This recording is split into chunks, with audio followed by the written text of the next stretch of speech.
Mateus capítulo 5, verso 14, diz assim, Jesus quem está falando: vós sois a luz do mundo, não se pode esconder a cidade edificada sobre um monte, nem se acende uma candeia, ou uma lamparina, ou uma lâmpada, para se colocá-la debaixo do alqueire, de um cesto, de uma bacia, de uma mesa, mas coloca ela no velador, no candeeiro, coloca ela numa haste, coloca ela em cima, no alto, e alumia todos os que se encontram na casa.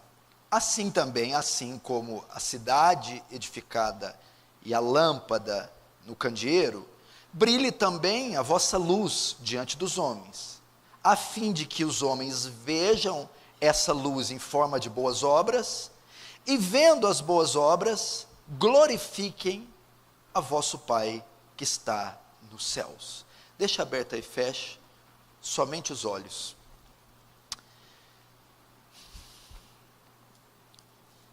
Pai Santo, eu sei que nesse momento nossos corações estão ansiosos, aflitos, por causa do acontecimento de nossa nação, um fato que pode mudar a história e os rumos dessa nação.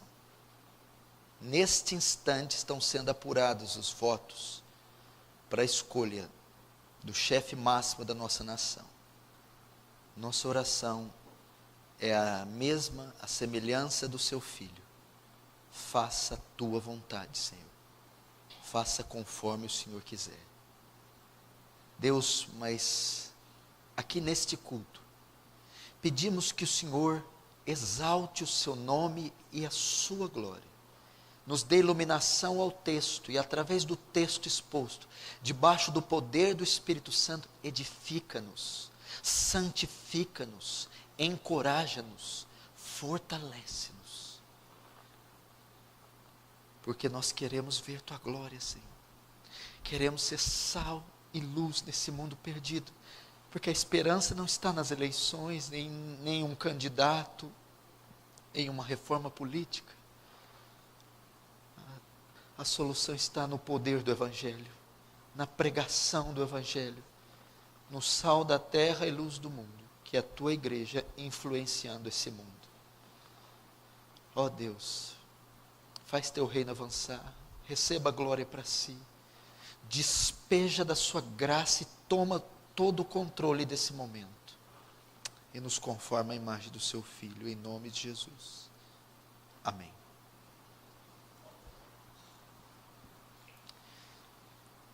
Preste atenção aqui.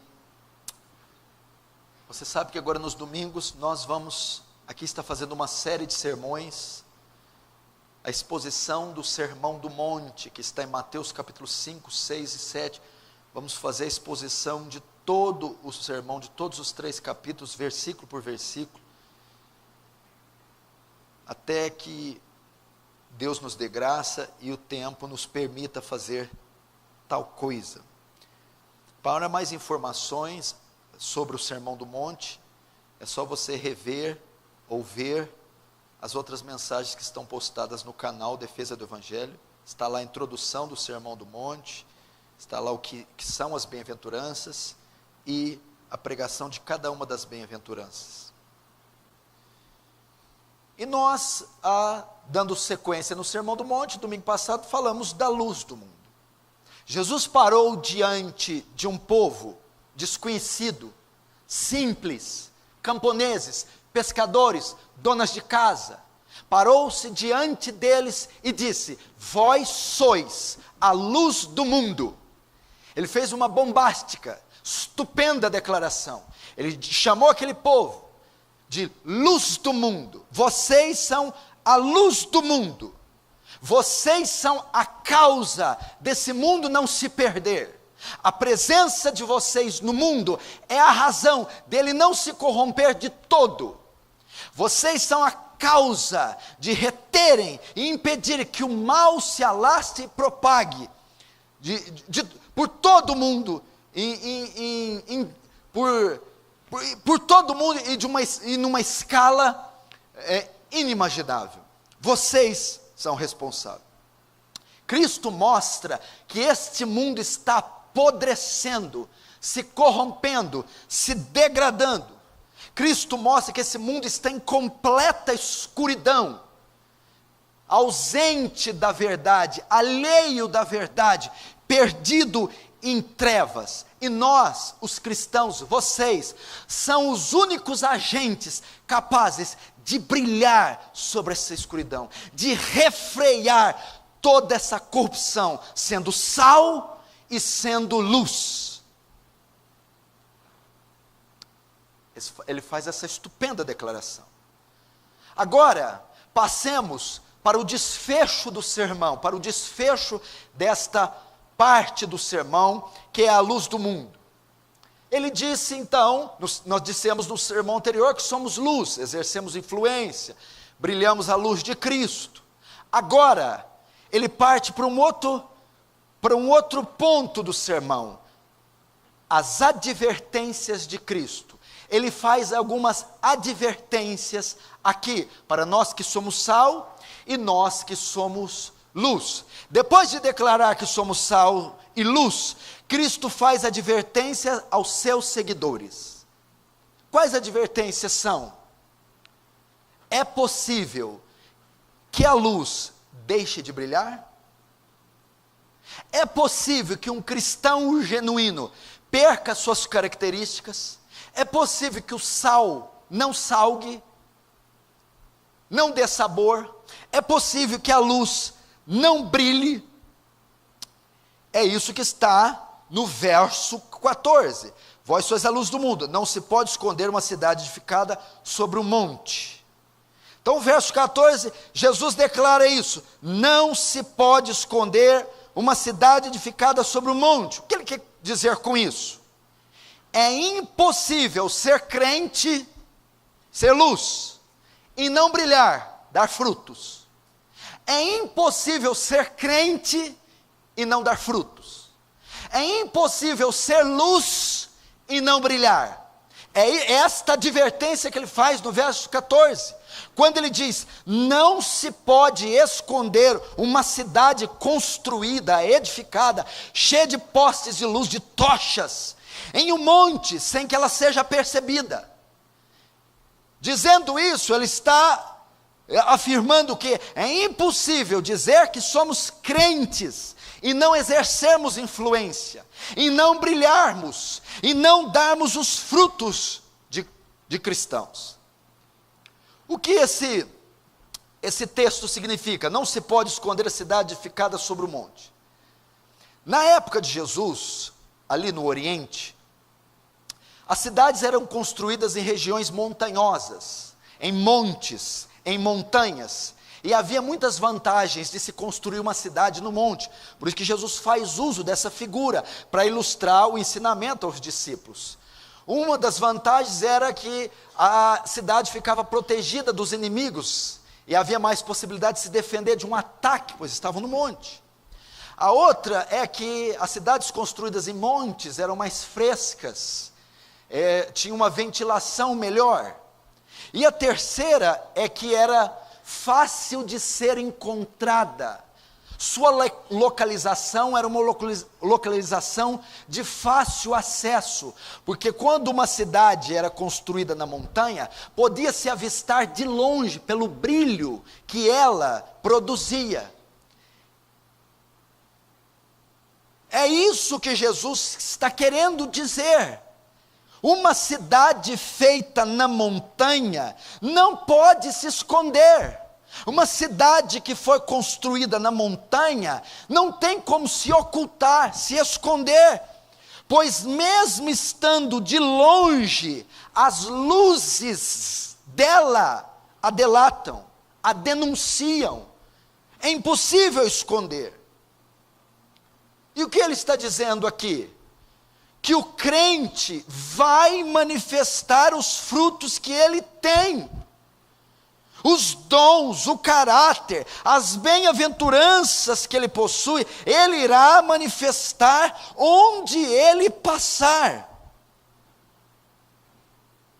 Todas essas características que o crente tem, manso, humilde, pobre de espírito, os frutos do Espírito em Gálatas 5, domínio próprio, mansidão, amor, fidelidade, gozo.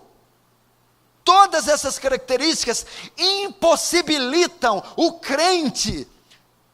crentes de esconder o que são. Não tem como você esconder. A ideia é que é impossível esconder uma cidade edificada no monte, colocar Nova York numa montanha e escondê-la, e ela passar desapercebida. É impossível. Ela está no alto, brilhando, todos que passarem verão. E ele está dizendo que é impossível o crente ser crente e não se destacar, e não manifestar os frutos, e passar desapercebido. Todas essas características impossibilitam o crente de esconder quem ele é. Então, se ele está na escola, se ele está no trabalho, se ele está na rua, se ele está em qualquer ambiente, ele vai brilhar, ele vai mostrar quem ele é, ele vai manifestar os frutos. Cristo está a dizer, é impossível ser crente e não brilhar. Se é crente, vai brilhar. É impossível ser crente e não manifestar os frutos de justiça, e não manifestar as bem-aventuranças. Essa é a ideia. Se é crente, vai manifestar. Se é luz, vai brilhar. Se somos crentes verdadeiros, não podemos esconder isso. Se evidenciará através do nosso testemunho, da nossa rotina, os frutos aparecerão. Essa é a ideia. Então, o primeiro ponto que Jesus quer trazer quando nos compara a uma cidade edificada é de dizer que é impossível ser crente e não brilhar. Depois ele usa outra metáfora, verso 15. Nem se acende uma candeia para colocá-la debaixo do alqueire, mas no velador, e alumia todos que se encontram na casa. Segundo a advertência que ele faz, não faz sentido dizer ser crente e não querer ser crente, e não querer manifestar sua identidade.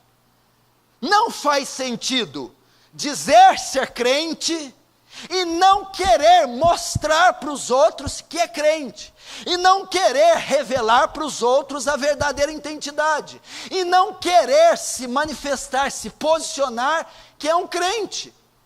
É isso que ele está dizendo quando ele usa, não se acende uma candeia para colocá-la debaixo do alqueire.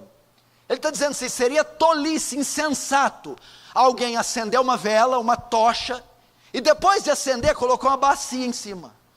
A ideia de quando alguém acende a lâmpada, aperta no interruptor, ou acende uma vela, uma tocha, quando ele faz isso, a intenção é que aquela luz brilhe, propague, se manifeste. Ninguém acende uma tocha e depois coloca um balde em cima. Seria tolice. Não faz sentido acender uma luz para logo cobri-la, para que seu brilho não resplandeça. Pelo contrário, Jesus está dizendo, quando se liga uma lamparina, não se coloca debaixo da mesa, se coloca numa haste, num candeeiro, num velador. Por quê? Porque a intenção é que ela brilhe e dissipe a escuridão e todos vejam a sua luz. Não faz sentido o crente dizer ser crente e não querer brilhar. Não faz sentido o crente ocultar quem ele é. Ou seja, todo aquele que diz que é crente, toda luz, o propósito da luz é brilhar. Ela quer brilhar, quer manifestar a luz. E o crente verdadeiro quer mostrar que é crente, quer dizer que é crente, quer manifestar as características do crente, quer revelar ao mundo a sua luz. Então é impossível que o verdadeiro crente não brilhe. Assim como as casas nos montes, vocês não podem ocultar quem vocês são.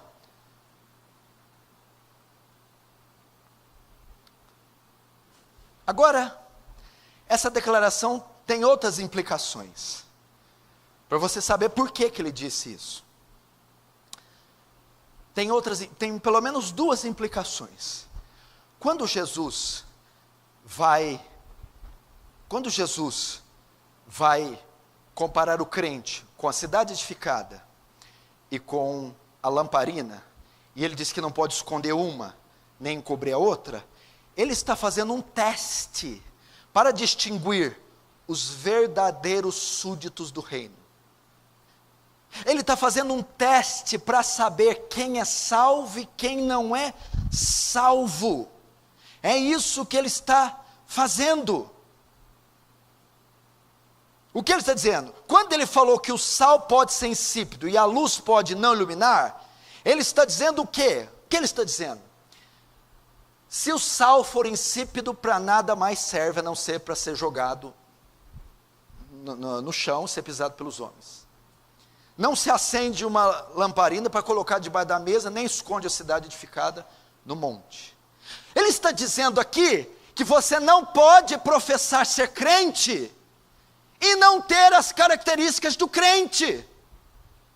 Sal, para ser sal, tem que ter características de sal.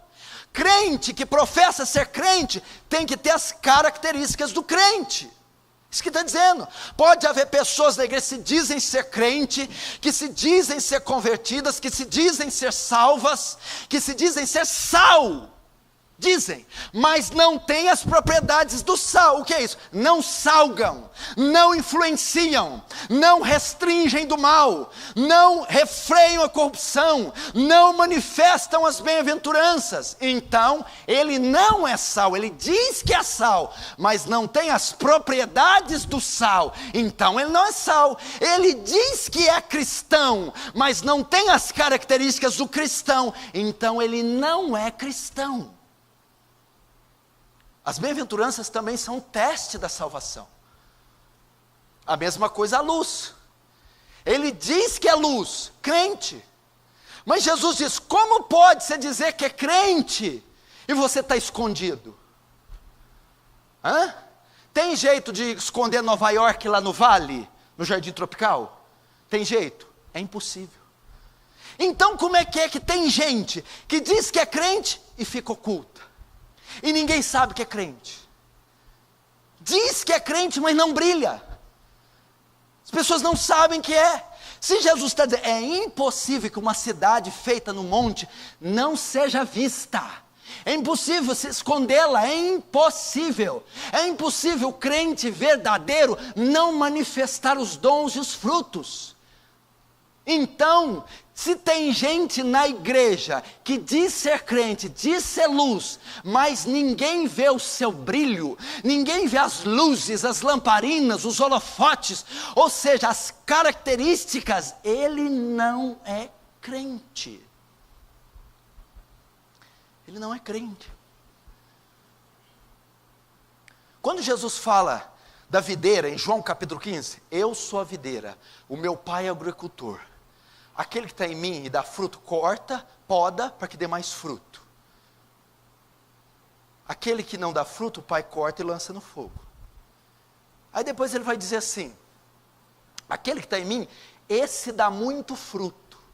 O que é dar muito fruto? Quem está nele, prega muito, ganha muita alma, dá muito fruto, é isso? Não, aquele que está em mim, dá muito fruto. Aquele que está em mim, fica evidente que é salvo. Ele dá muito fruto, ele tem muitas características, é inequívoco, inequívoca a salvação dele. Ele dá muito fruto, é explícita a conversão, é explícita os frutos dele, as características, ele dá muito fruto, é inequívoco que ele seja salvo. Depois ele vai dizer, não se coloca uma lamparina debaixo do... Não se acende uma candeia, conversão, acender a candeia... Conversão, quando você se converteu, uma tocha foi acesa. Não se acende uma cadeia, conversão, para colocá-la debaixo do alqueire, omissão. Você não se converte e se omite. Não se acende a lâmpada e se esconde. mas coloca ela no velador, ela se destaca. Se você tem essas características, você é crente. Se você tem as características de sal, você é sal. E o que o sal faz? Refreia o mal, influencia, luz. Se você é luz, você não está escondido, você não é omisso, você brilha e se destaca onde você está.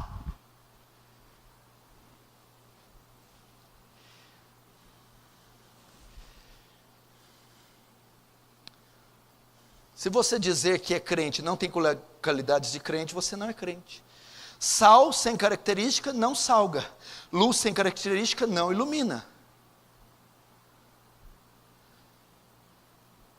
O que Jesus está dizendo, irmão? Se você é crente e não brilha, se você diz que é crente e não brilha, você não é crente.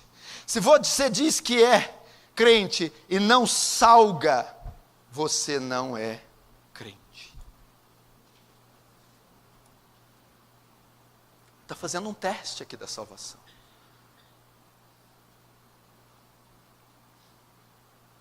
E tem muitas pessoas que estão no nosso meio dessa maneira.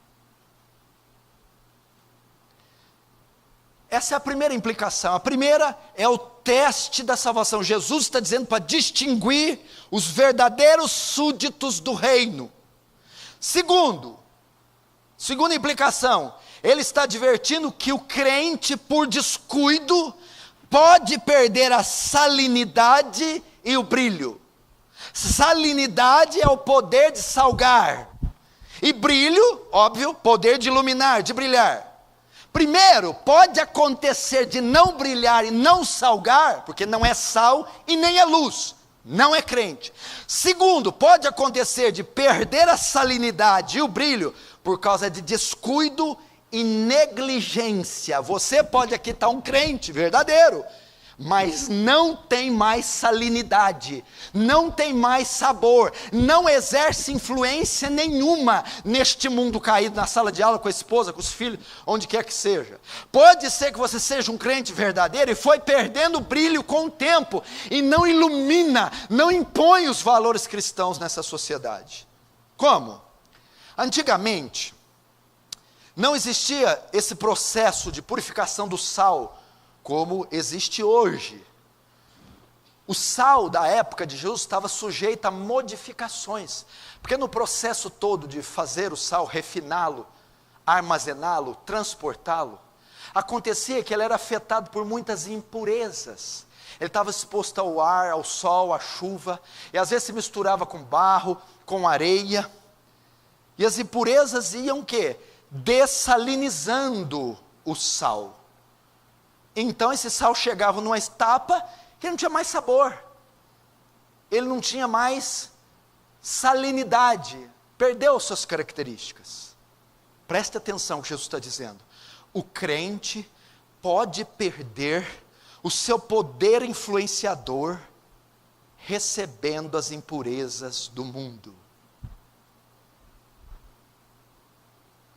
O crente pode perder seu brilho, ele pode perder sua salinidade. O que é isso? O poder de influenciar, característica do cristão, o poder de refrear o mal, de dar sabor, o brilho, o fulgor, o destaque. Pode acontecer que, tendo contato frequente com as impurezas do mundo, ele vai se descaracterizando, vai apagando o seu brilho, ele vai dessalinizando, perdendo a salinidade.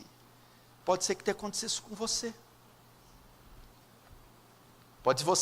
Pode ser que a primeira parte seja o seu caso. Nunca foi salvo, por isso que não salga, não influencia. Nunca nasceu de novo, por isso que não brilha. Porque não é o verdadeiro salvo. Por quê? Diz que é salvo, mas está escondido. Ninguém sabe, ninguém nota, não tem influência, não faz diferença na sociedade. Jesus está dizendo, não, se é uma cidade iluminando, todo mundo vai ver. Se não estão te vendo, então você não é essa cidade. Não é crente. Olha, eu nunca vi alguém acender uma lâmpada e botar um balde nela depois. Quando acende, a primeira coisa que vai, ela brilha, que até arde o olho. Se você diz que é crente e está se encobrindo, e ninguém vê seu brilho, é porque você não é crente. A segunda posição, a segunda implicação de Jesus é que nós, com o tempo, podemos perder nossa salinidade, nossa influência, nosso brilho. Nós temos que aprender aqui pelo menos 3 coisas nesse processo de dessalinização e de ofuscar o brilho. É um processo lento, pode acontecer com qualquer um e às vezes é imperceptível. O crente pode perder seu poder, sua salinidade, se for recebendo as impurezas do mundo. Primeiro, isso é um processo lento.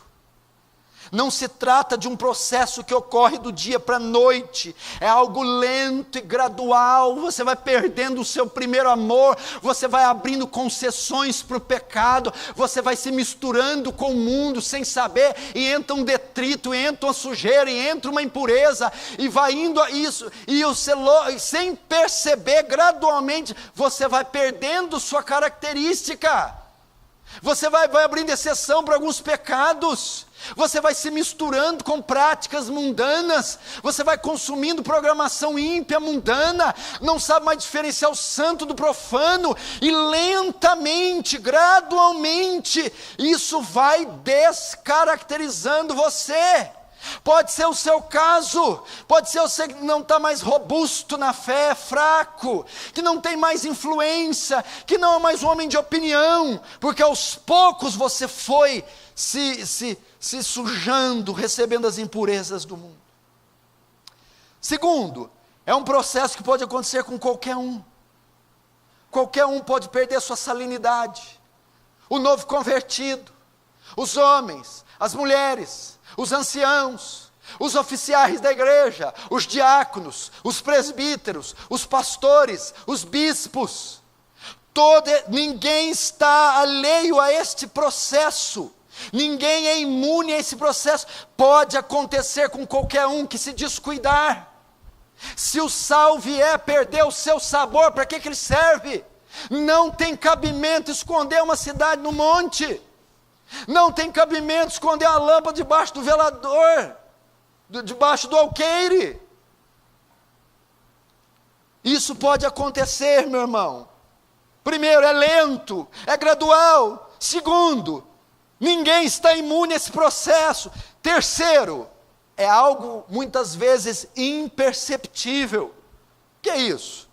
Pouco a pouco as impurezas do mundo vão nos contaminando, e de repente, sem que percebamos, e de repente, sem que vemos, notamos, percebemos que não salgamos mais, não iluminamos mais ninguém.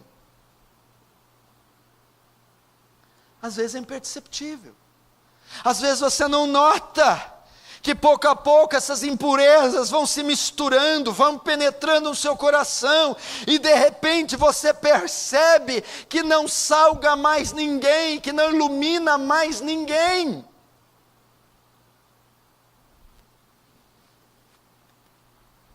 E o quarto, o resultado. O que Jesus disse? Para mais nada presta.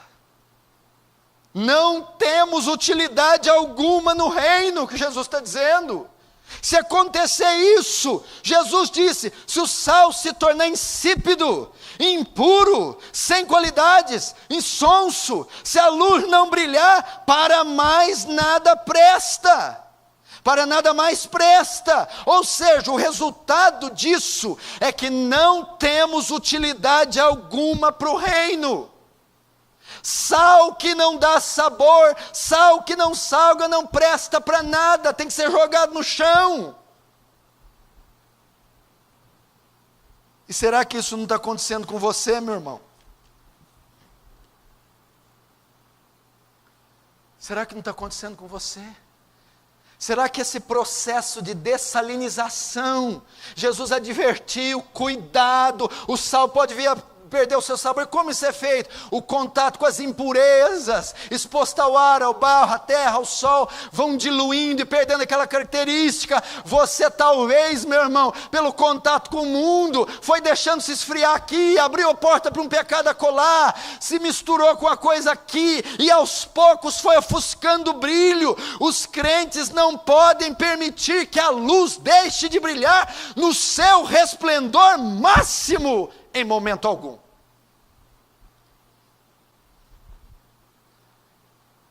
Os crentes não podem permitir que a luz deixe de brilhar em todo o seu resplendor em momento algum. Meu irmão, nós não podemos impedir que a luz brilhe. Isso vai contra a natureza da luz. Se é luz, se nasceu de novo, se o Espírito Santo habita, devemos brilhar, devemos exercer influência. Não faz sentido acender uma luz, depois escondê-la, abafá-la. Pode ter que tem alguns aqui presentes que estão assim, perderam o sabor, o poder de exercer influência, de restringir o mal. Talvez alguns estão assim, perderam o brilho, dessalinizaram.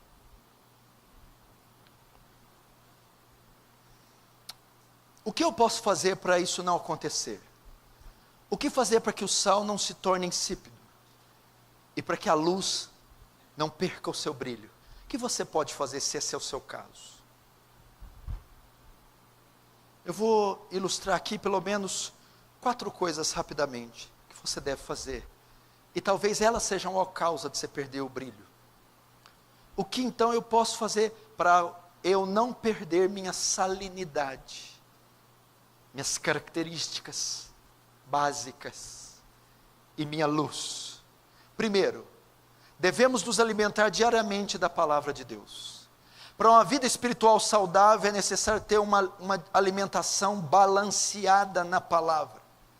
Quando você pergunta para a maioria dos cristãos por que eles esfriaram, por que eles caíram, por que eles perderam o seu brilho, a maioria vai dizer: eu deixei a palavra de Deus, eu deixei o meu devocional diário, eu deixei a meditação, a memorização, o estudo, a leitura da palavra.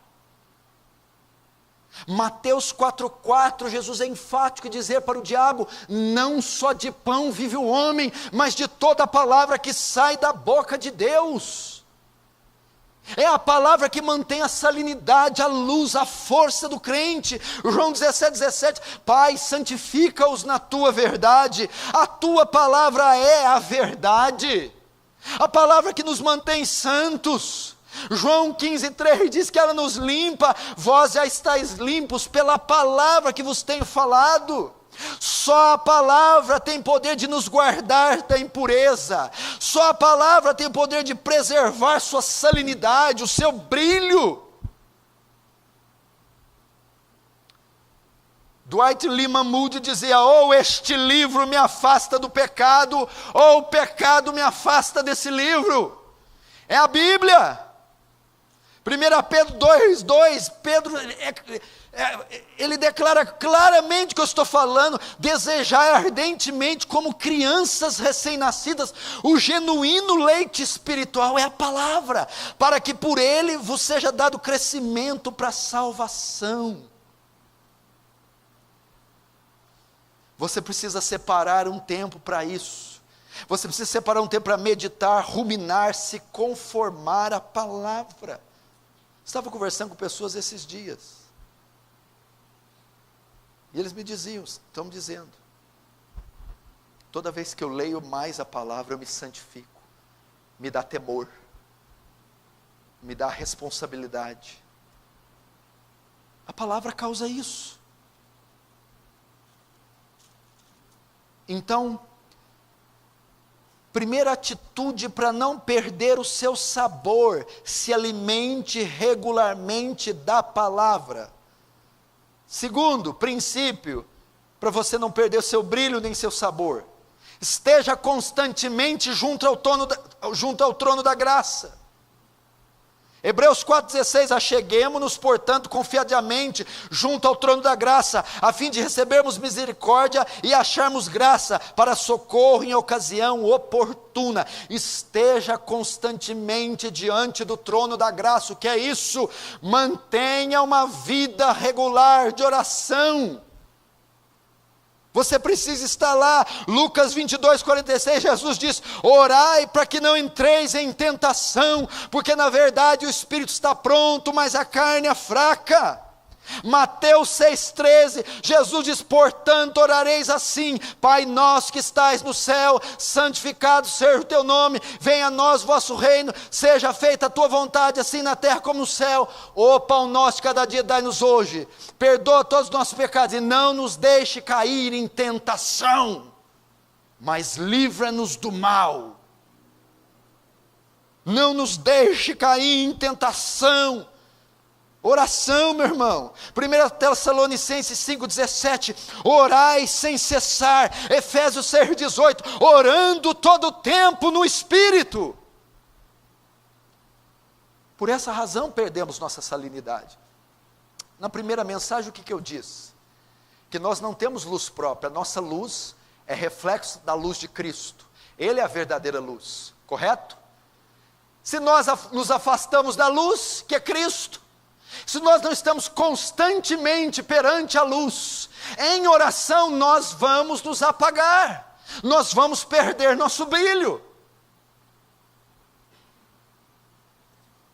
Terceiro, mantenha comunhão com o povo de Deus, mantenha comunhão com os santos, pelo menos em 3 esferas. Mantenha comunhão com o povo de Deus nos cultos, no ato de congregar. Mantenha comunhão com o povo de Deus na vida social, na vida conjunta, convívio diário. Mantenha comunhão com o povo de Deus nas atividades espirituais, orar, estudar a Bíblia. Terceiro princípio, para não perder a salinidade, para não perder o brilho, mantenha comunhão com o povo de Deus. Primeiro, no ato de congregar, frequente os cultos, não falte dos cultos, não deixe as atividades da igreja. Hebreus 10:25 diz: não deixemos de congregar como é costume de uns. Se reúna no culto público, na adoração pública, meu irmão. Segunda maneira de ter comunhão com os santos, na vida social. Você tem convívio diário com o povo de Deus. Você frequenta a casa do povo de Deus, você se reúne para fazer tarefas com o povo de Deus. Terceiro, tem atividades espirituais com o povo de Deus, você se reúne para orar com irmãos, se reúne para estudar a Bíblia com irmãos.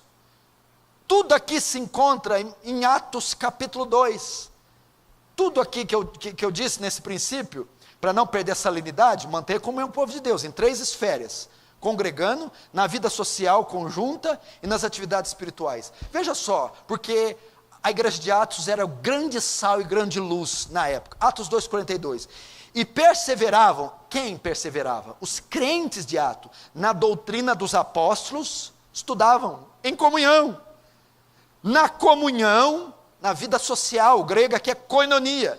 No partir do pão, na ceia, congregando. E nas orações. Todas as coisas, todos os que creram estavam juntos e tinham tudo em comum. Diariamente perseveravam unânimes no templo, partindo pão em casa e em casa, partindo pão de casa em casa, e tomavam suas refeições com alegria e singeleza de coração. A igreja de Atos praticava koinonia, comunhão.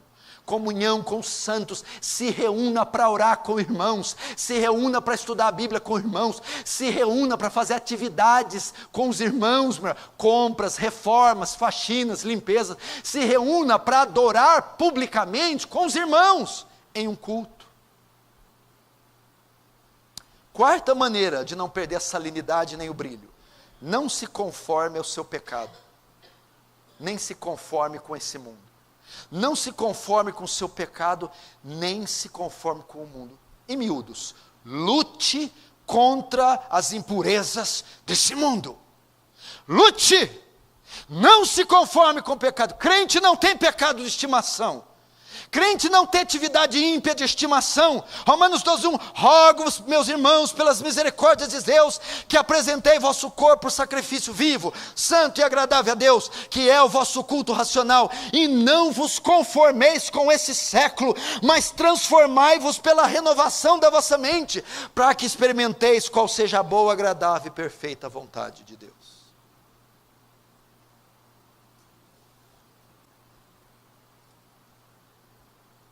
Isso é uma ordem que Cristo deu, que Paulo dá. Dessa maneira você não vai desalinizar. Só relembrando,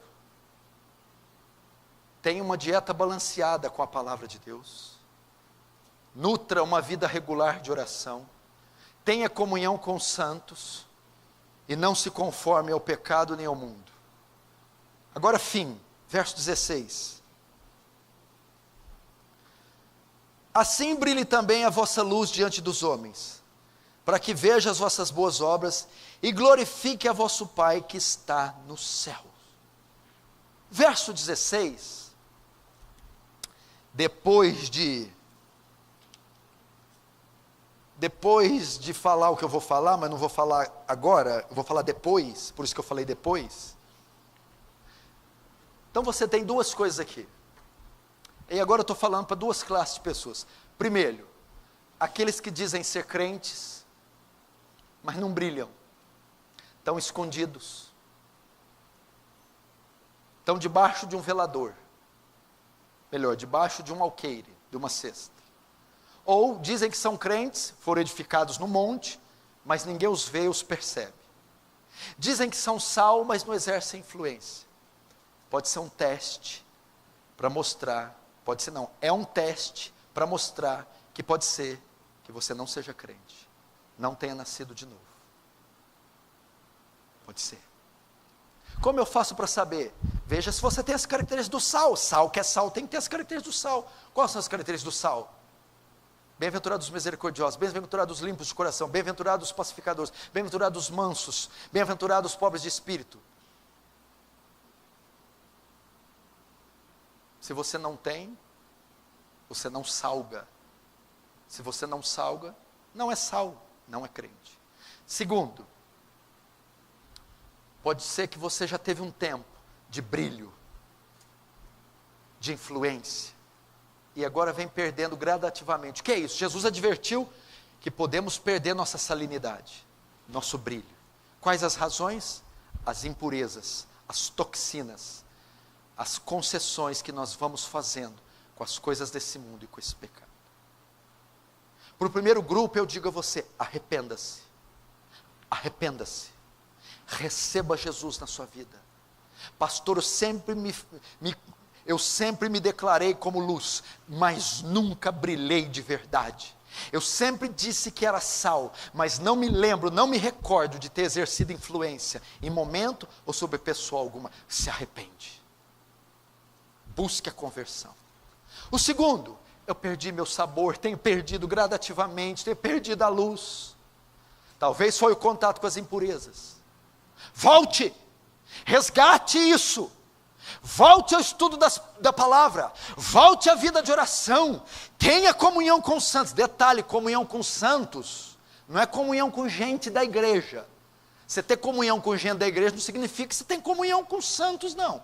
Porque tem gente na igreja que não é santo, que não é crente. Comunhão com os santos é comunhão com gente piedosa.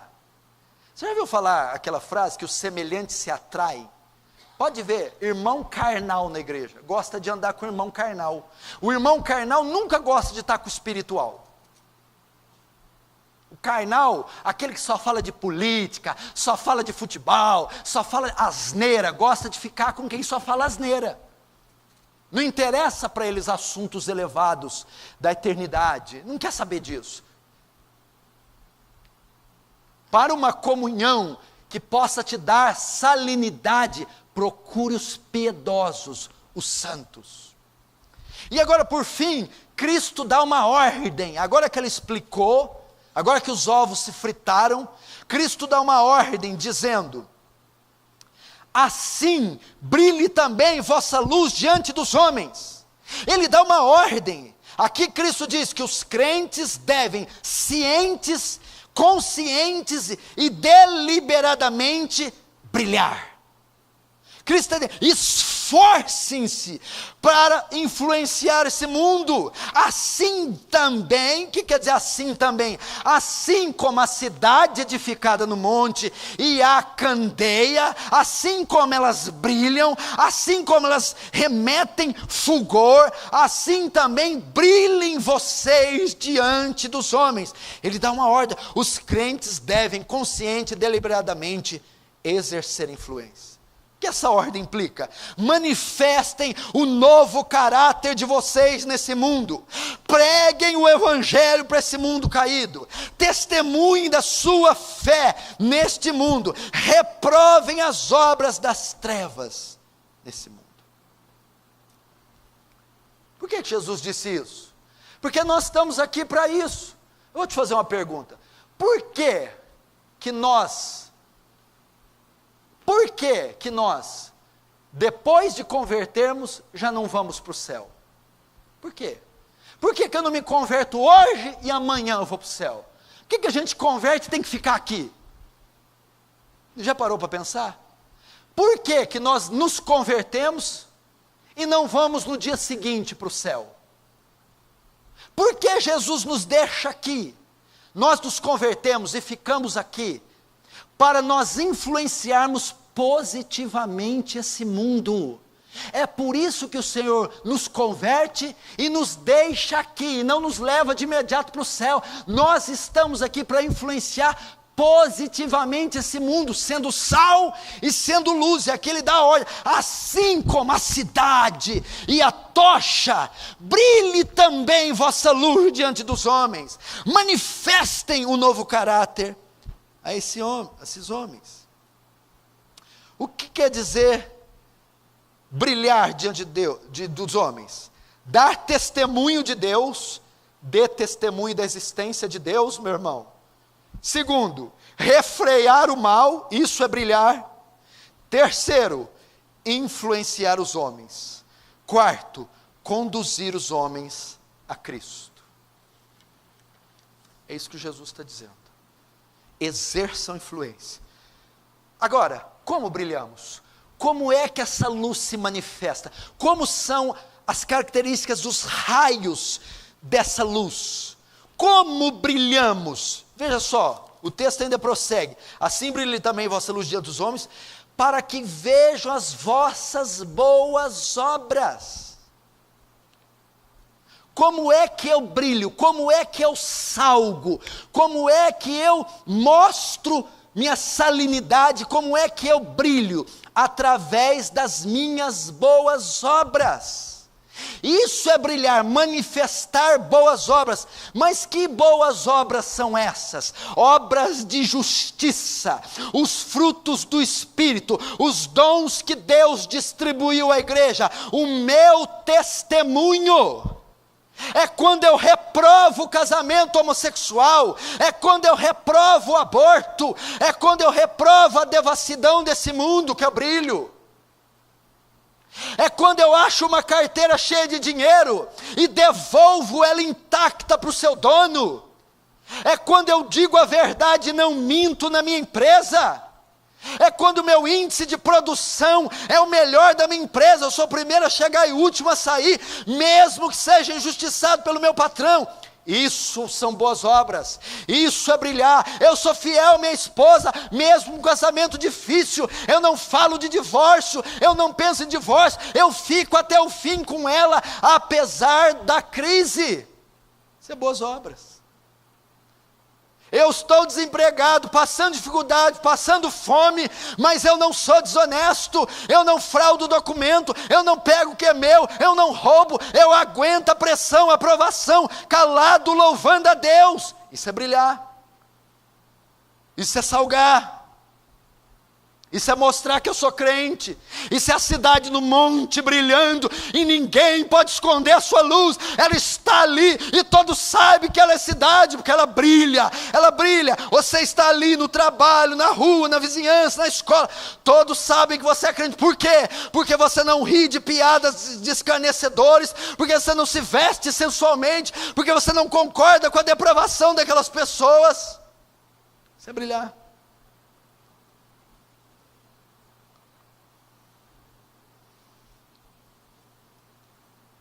Essas são as boas obras. É assim que brilha. É votando contra essas leis que confrontam a palavra e a verdade de Deus. É se posicionando na sociedade contra tudo que é anti-Deus. Você brilhar.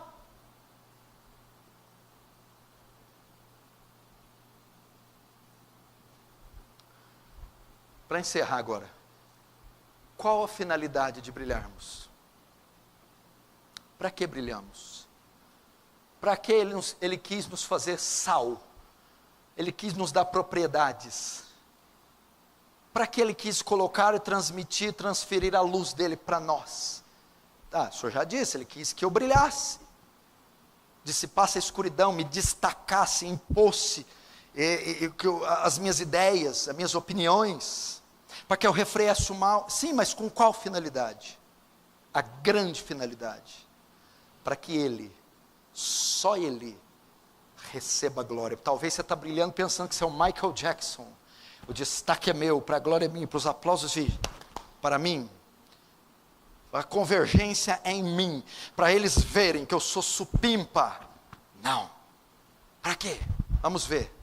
O texto encerra: assim brilhe também a vossa luz diante dos homens, para que vejam suas boas obras, e a finalidade, a convergência, glorifiquem a vosso Pai que está nos céus.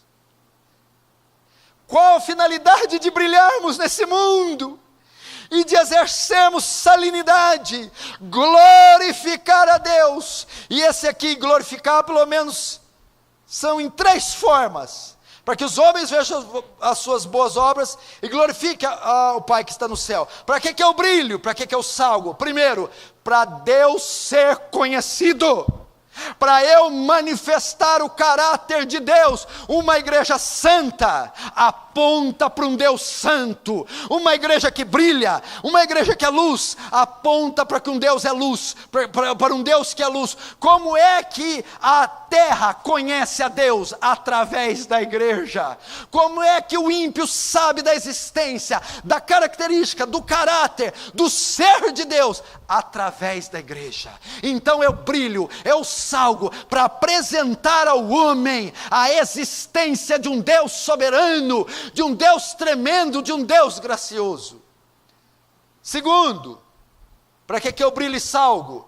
Para que os homens se convertam, para que vejam as vossas boas obras e glorifique o vosso Pai que está no céu. Ímpio não glorifica Deus. Como é que ímpio vai glorificar?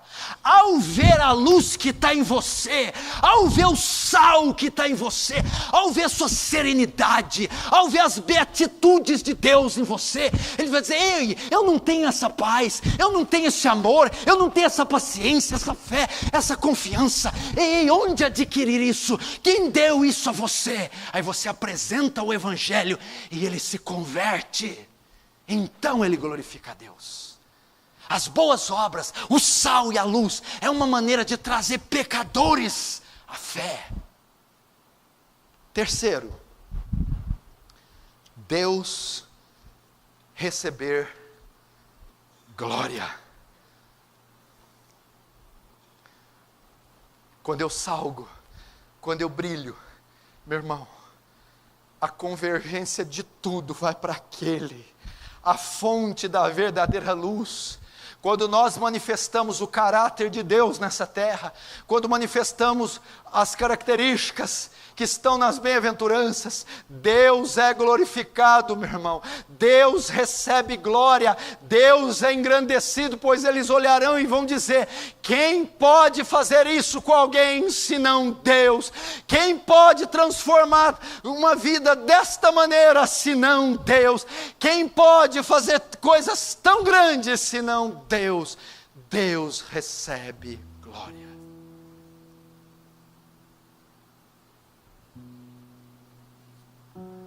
Deus é glorificado.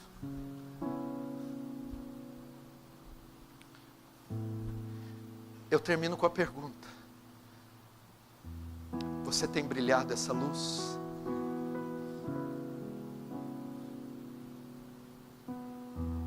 Você tem exercido influência onde você está?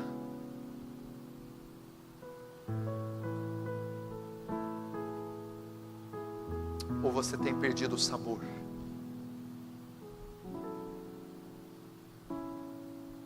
Você sabe que outra coisa que tem aqui, porque os desdobramentos do Sermão do Monte são incríveis, são muito grandes. Sabe o que tem aqui também?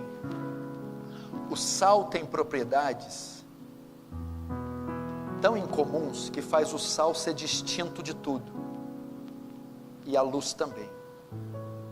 São elementos distintos, você não encontra nada igual ao sal, nada igual à luz.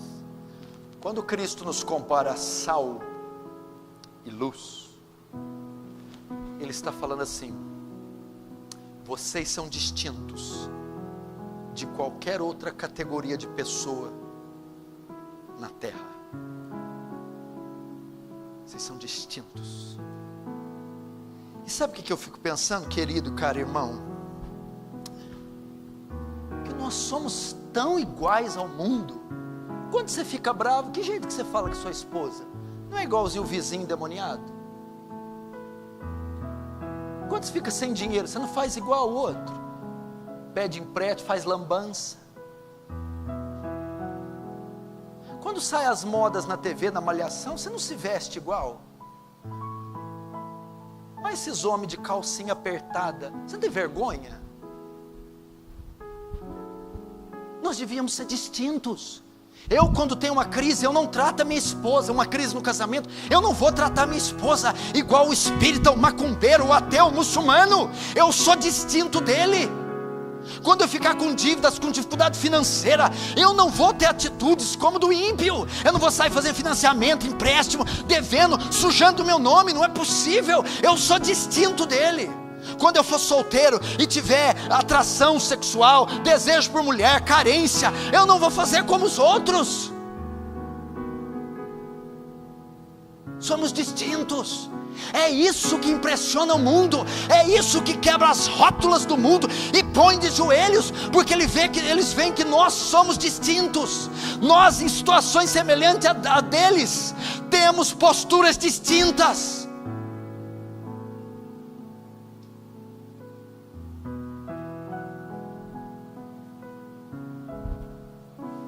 Enquanto eles ostentam, nós somos mansos. Enquanto eles entram em disputas por inventário, quem pega a herança e briga por causa de um montinho de dinheiro, nós dizemos: pode pegar, eu não quero contenda não, pega o que é seu. Enquanto eles têm fome e sede do mundo, do prazer, da riqueza, do status, da lipoaspiração, do cosmético, da vaidade, nós temos fome e sede de justiça. Nós queremos Deus, queremos parecer com Deus, somos viciados em Deus. Quando eles riem e dão gargalhadas de frente de estúpidas mensagens no celular, nós choramos pela perdição do mundo, perdição das crianças, perdição do país, nós choramos. Quando eles promovem contenda, crises, briga, o pau come, nós somos pacificadores, botamos panos quentes, reconciliamos as partes, apaziguamos as iras, porque somos pacificadores. Quando eles são soberbos, arrogantes e arrogam para si títulos, postos, poses e se jactam de serem, Nós somos humildes de espírito e dizemos: nada trago em minhas mãos, só em tua cruz me apego. Batemos no peito como publicano: tem misericórdia de mim, miserável pecador.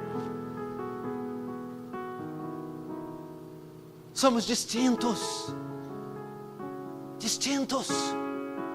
Enquanto os corações deles estão cheios de ídolos, cheios de vaidades, nós somos puros de coração.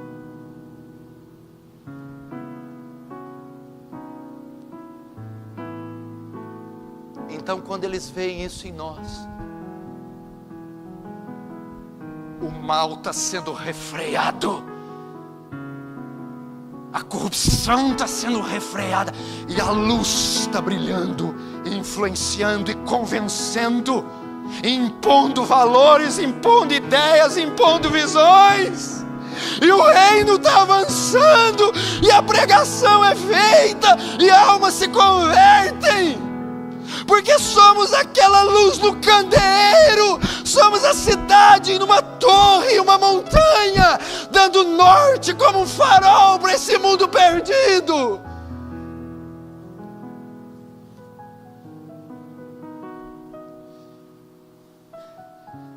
E eu encerro dizendo: você é distinto, você usa seu dinheiro, sua roupa, sua boca, a internet de forma distinta do mundo.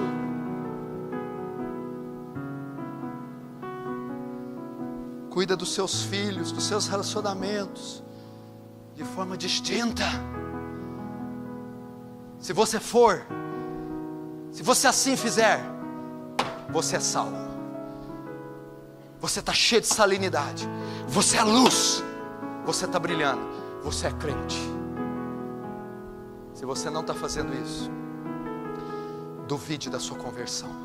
Você não é salvo, nunca foi salvo, só carrega o nome de salvo, o título de salvo, mas não sabe sequer o que é ser salvo.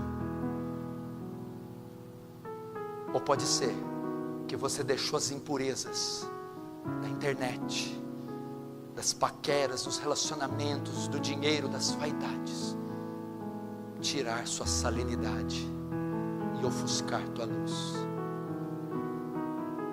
Para essas duas coisas, vamos curvar a cabeça e fechar nossos olhos agora.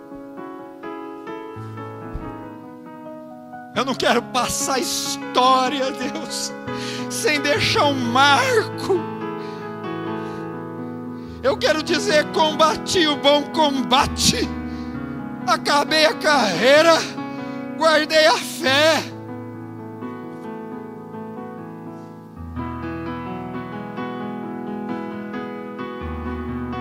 Diga: me salga novamente.